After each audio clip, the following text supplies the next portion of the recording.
सियासी नुकसान हुआ है। हाँ, हमें पता है जिस वक्त हम ये फैसले कर रहे थे उस वक्त भी हमें पता था कि इन फैसलों का हमें नुकसान होगा, अवाम में हमारी मकबूलियत कम होगी, इसलिए कि हमारे फैसलों की बदौलत तेल महंगा हुआ, बिजली महंगी हुई, खाने पीने की अशिया महंगी हुई। लेकिन हमने पिछली हुकूमत ये फैसले करने की पोजीशन नहीं रखी थी। वो इस लालच में रहे कि लोगों के अंदर मकबूल रहे। हमने अपने दिलों पे पत्थर रखे। ये मुश्किल फैसला करना आसान नहीं। हम खुद किसान हैं, हम खुद आम आदमी के नुमाइंदे हैं।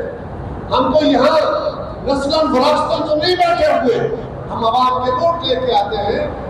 लेकिन ये फैसले इसलिए किए कि खान साहब ने यहाँ पे इमरान खान को वो तरकीब दी इस मजमे में, ये मल्टी पार्टी क्राउड है।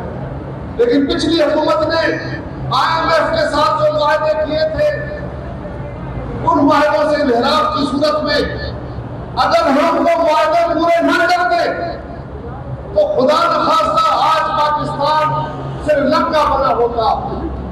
आपको पता है श्रीलंका तो 2-2.5 करोड़ का मुल्क है, छोटा सा मुल्क है। पाकिस्तान 23 करोड़ लोगों का मुल्क है। एक तरफ हिंदुस्तान जैसा दुश्मन है जो बहुत बड़ी ताकत है, दूसरी तरफ मगरबी सरहदें हैं, वो भी महफूज नहीं है। कुछ हमारी हुकूमतों के कमाल है साबका हुक्मरानों के, उन्होंने हमारी मैशत सौंपी है, उन्होंने पाकिस्तान की खारजा पॉलिसी से खिलवाड़ किया है। उसके नतीजे में अगर पाकिस्तान डिफॉल्ट कर जाता तो खुदा न खास्ता आपको अपनी सिक्योरिटी कंप्रोमाइज करनी पड़ती, आपको वो कुर्बानियां देनी पड़ती जिसका हम सोच नहीं सकते। लिहाजा हमने फैसला किया कि हम अपने भाइयों बहनों को नाराज करेंगे, उनको तकलीफ में डालेंगे, खुद तकलीफ में डालेंगे, अपना सियासी नुकसान करेंगे, लेकिन वक्ती तौर पे हम पाकिस्तान को एक सीधे रास्ते पे लाने के लिए वो वायदे करेंगे। हम डिफॉल्ट से बचेंगे, अल्लाह का फजल है हम डिफॉल्ट से बच गए, वरना इसके बड़े बुरे सवाल आते। अरमान साहब, हमारी हुकूमत ने जब फर्टिलाइजर का कभी फ्लड से पहले हमारी हुकूमत आई तो उस वक्त मुल्क में फर्टिलाइजर की किल्लत थी। हम जानते हैं जी, हम कौन से कोई शहरी बाबू है, मैंने पतलून कमीज जरूर पहनी है, मैं किसान का बेटा हूँ। मैं जानता हूँ कि 10,500 11,000 या 12,000 की बोरी DAP की लेके नहीं काम कर सकता। मैं उस वक्त की बात कर रहा हूँ, आज दौर में भी हो, उस वक्त की बात कर रहा हूँ जब हमारी हुकूमत आई। लेकिन गुजारिश ये है कि अब और महंगी हो गई। इसी तरह यूरिया है, लेकिन हमारे मुल्क से यूरिया स्मगल हो गई, अभी भी हो गई है। और इसके लिए हमारी हुकूमत ने बाकायदा अपनी सिक्योरिटी एजेंसी के साथ मीटिंग करके ये फैसला किया कि यूरिया की बोरियां किसी गाड़ी में डिक्की में नहीं जाती, ये ट्रेलरों में जाती है, ट्रकों में जाती है।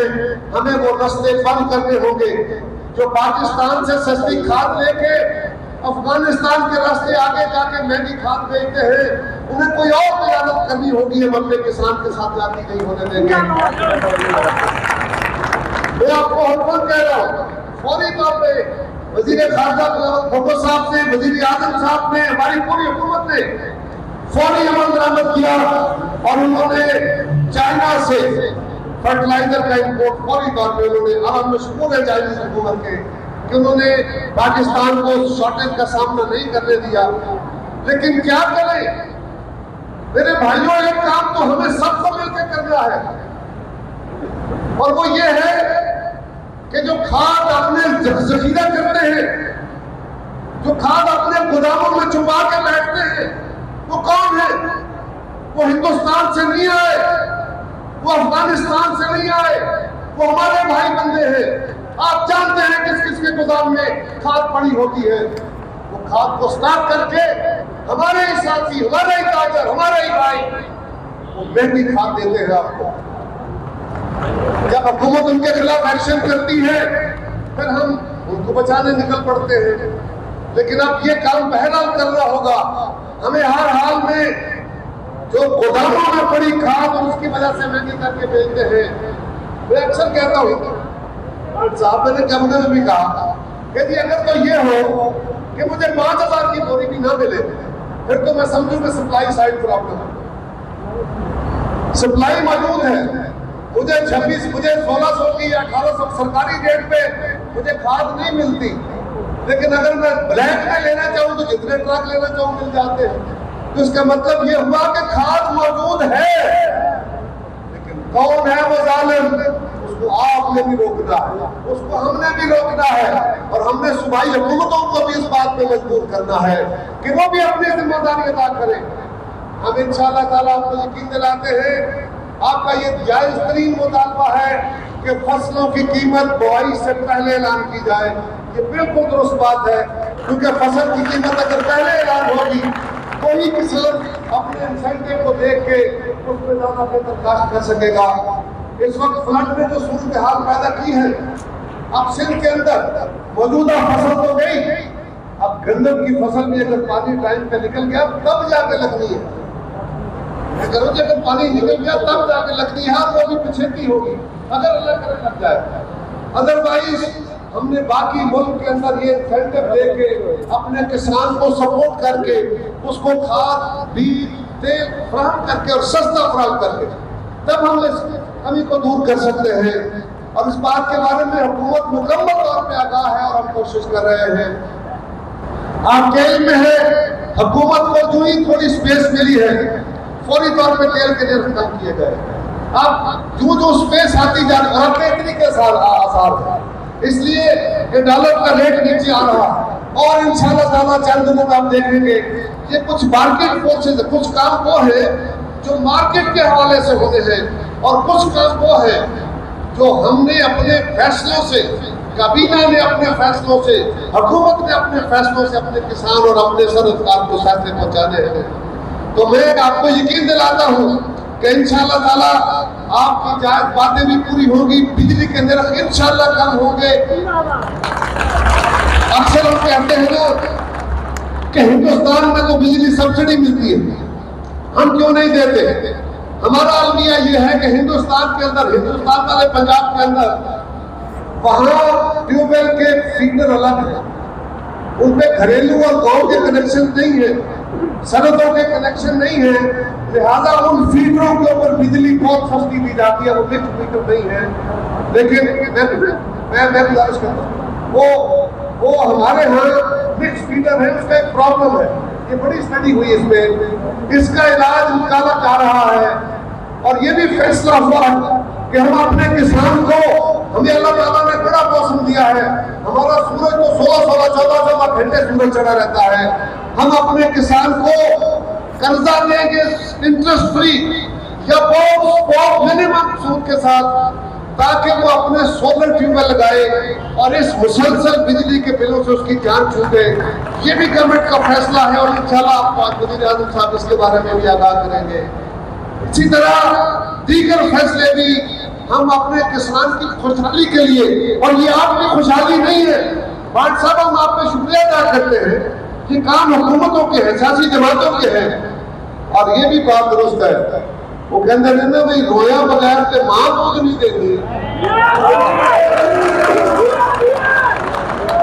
आपने एहतजाज किया, ये जमहूरियत का हिस्सा और हुस्न है, और आपके एहतजाज की सूरत में हुकूमत को और जरा देर लगेगा और हमारे फैसले तेज हो गए। मैं आपको एक यकीन दिला सकता हूँ, और मैं आपको सिर्फ के दिल से ये बात कह रहा हूँ कि हमारी काबीना की कोई मीटिंग ऐसी नहीं है जिसमें पाकिस्तान के ज़रिए शोबा और पाकिस्तान के किसान को सहूलतें फराहम करके पाकिस्तान को सहूलतें फराहम करने के बारे में कोई फैसला ना हो। कोई एक मीटिंग ऐसी नहीं।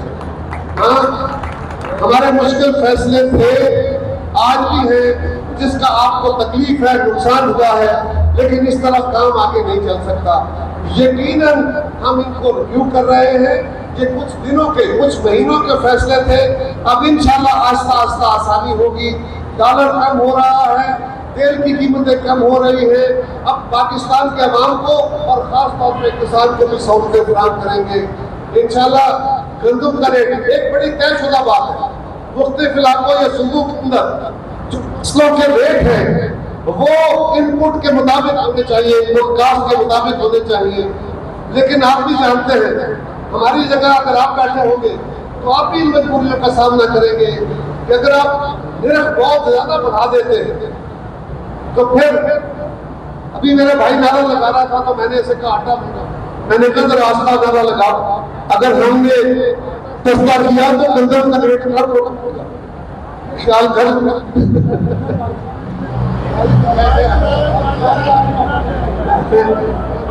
मैंने हंसते हुए कहा देखिए 250 रुपए में गंदम पिछले साल का रेट था बिलाशुबा, आपने हमसे किसान से ली गई, ये अलग बात है। वही पर लगाना था एक जो टारगेट उसने 250 रुपए की, वो आज भी 3500 में बेच रहा है, 3400 का।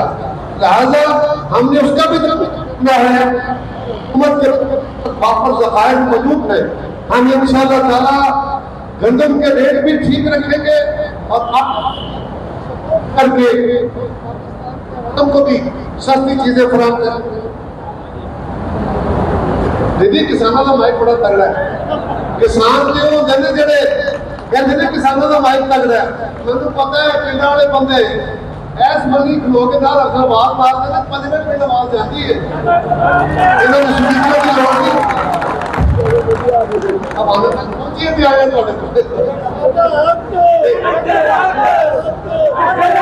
सो मैं आप सबको ये बात इसमें मुबारकबाद देते हुए कि आपके इस इशू को मीडिया ने भी उठाया है, ऐवानों में भी इसकी हिदत महसूस हुई है और ईमानदारी की बात कर रहा हूँ आपके एहतजाज की वजह से भी और इससे पहले भी। यानी पाकिस्तान की हुकूमत बेसिकली अवाम से वोट लेने, अवाम को सहूलतें देनी है। अभी तक हम अवाम का इम्तिहान ही लेते आए हैं और उसके नतीजे में हमने सियासी नुकसान किया है, लेकिन ये याद रखिए सियासी नुकसान आसानी से नहीं किया जाता। लोग कारोबारी नुकसान कर लेते हैं, पैसे ठेले का नुकसान कर लेते हैं, सियासी नुकसान नहीं करते, अवाम को नाराज नहीं करते। ये फैसले इसलिए थे कि इस फैसलों की उस वक्त जरूरत थी, अब उन फैसलों में आसानी आ रही है। अब मुश्किल के दिन गए, इंशाअल्लाह ताला आसानियां बढ़ती जाएंगी। हम आपके मुतालबों के ऊपर जो फेडरल गवर्नमेंट के पास का रोक है वो इंशाअल्लाह हम करेंगे। रही बात आपकी कि डैम बने, पाकिस्तान में इस वक्त जो बारिशें आई हैं, जो सिंध के अंदर आज भी पानी खड़ा है, कोई 200 तरवेला डैम, 200 तरवेला डैम अगर एकदम भरे जाए तो वो उतना पानी आज भी खड़ा होगा। लिहाजा डैम बनने जरूरी है। हमारा भाषा बन रहा है, इस वक्त गुंजी के ऊपर काम हो रहा है, दासू बन रहा है, स्मॉल डैम बन रहे हैं। कुछ डैम वो है जिनके बारे में बातें बहुत होती है, लेकिन हमने जहाँ पे हमारे बजातों में एक ही सिर्फ डैम बनाने की जगह है और उसको ऊपर फौरी बात की जाए।